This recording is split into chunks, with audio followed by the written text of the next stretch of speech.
Item B, receive report on design of traffic calming improvements for the intersection at Crystal Springs Road and Donner Avenue. Klara?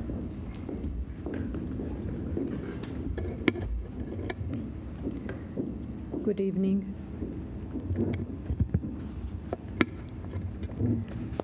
Honorable Mayor, Council members, I am here to provide you with a report on the traffic calming project at the intersection of Crystal Spring and Donner.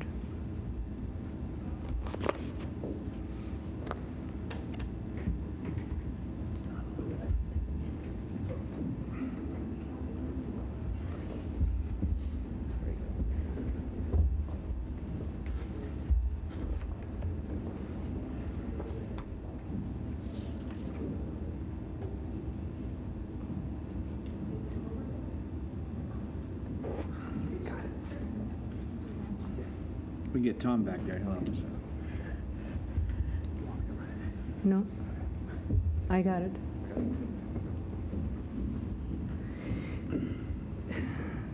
The department was previously before you, and the council already approved the installation of a traffic stop sign at the intersection of Donner and Crystal Spring.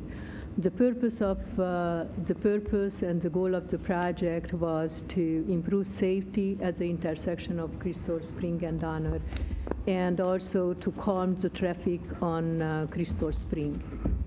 At the last council meeting, the City Council referred back the project to the subcommittee to provide the subcommittee with a design alternative for this project. The subcommittee made the request to invite to the subcommittee meeting the neighborhood, and was a joint meeting of the subcommittee with the presence of the neighborhood. 8 residents show up at that meeting, and was a very productive discussion at the site. The subcommittee and the neighborhood was provided with 3 alternative design. One was with traffic circle or roundabout, however you want to call it.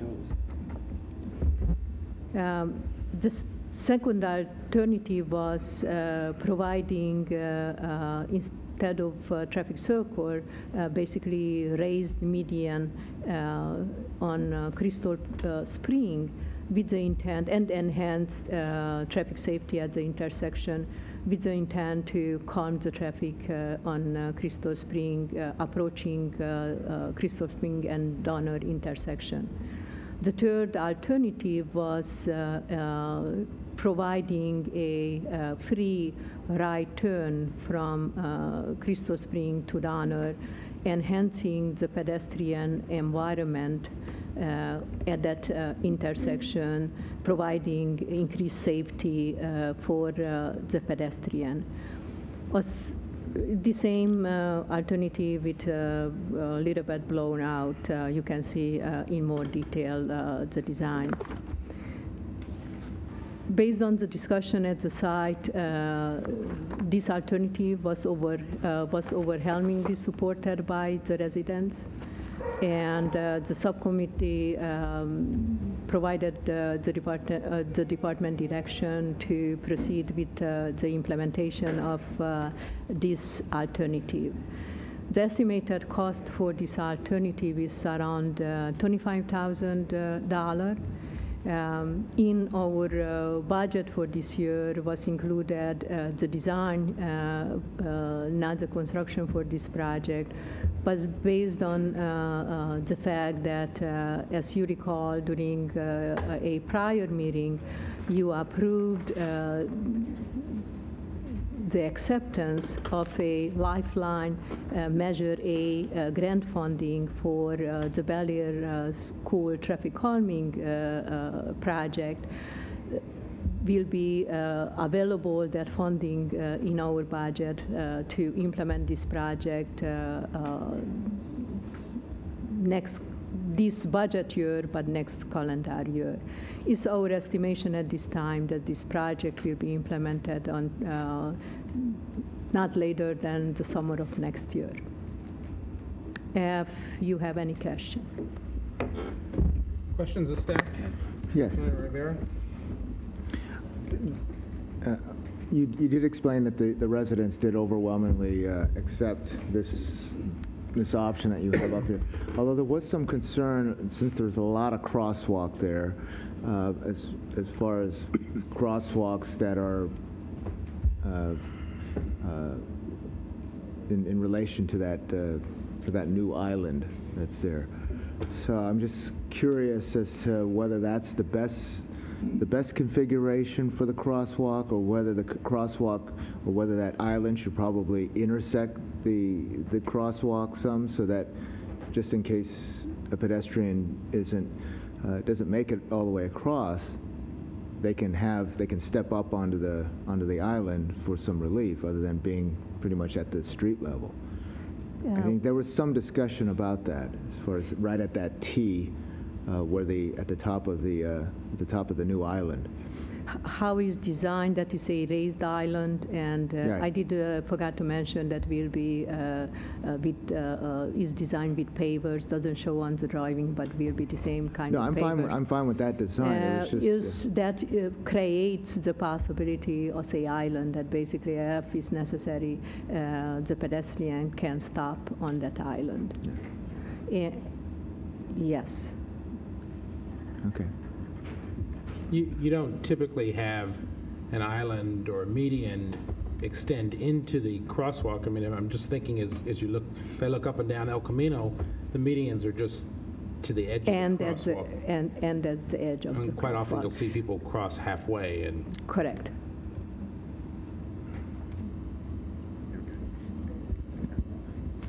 My other question is that I know there was also some desire to, in the future, possibly consider the median, since it is a wide area there.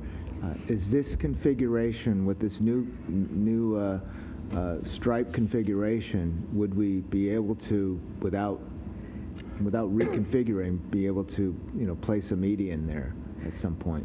Was part of the discussion, and this design, implementing this design doesn't preclude in the future if will become funding available, that was the next phase, in essence can be implemented any of those other two alternatives. Of course, the median alternative, the cost is Right. around 200,000. The cost for that alternative is much higher for this, but this can be viewed as phased out implementation. This can be considered the first phase, and the other can be considered phase 2. Also, during the discussion on the site was raised by the member of the subcommittee and also by the resident that to enhance the safety of this intersection is the lighting during nighttime really is an issue. And the department worked with our lighting contractor, and I am not sure, I didn't check if maybe already is installed, but certainly as the first step, a much stronger light will be installed as the first step, and the department will monitor if that will improve the safety of the intersection and what else can be done. Also, the park department is assessing the possibility to trim those trees a little bit back to further increase the efficiency of the lighting of at that intersection, and to really improve the overall safety at that intersection during nighttime too. Councilwoman O'Connell? Thank you. Klara, on the south side of the Crystal Springs, where it has this triangle that has the hash marks in it, and then you cross the intersection, and then there's a red curb, and then there's all the parking. Correct. Is there a reason for it to be that abrupt? I'm just wondering, as you come down Crystal Springs and you see the hash marks, and then you cross the intersection, and then there's nothing, is it possible, or is it advisable I don't know, to have something between the intersection and where the first parking space is. I don't know if I'm being very clear, but it just seems abrupt to have that part hashed off, and then once you're across there, there's nothing. Maybe I should show it to you. The intent for that safety zone is to really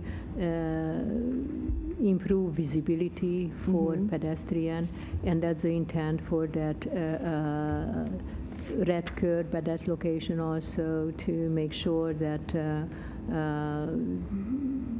will be enough visibility for the car approaching that intersection to see the pedestrian on the crosswalk. Okay. Okay. I was just wondering if that was something you think that was thought of. I think you have a plan before you that really addresses the problem. It's going to aesthetically work, and I really think you're going to much improve the exiting on Donner.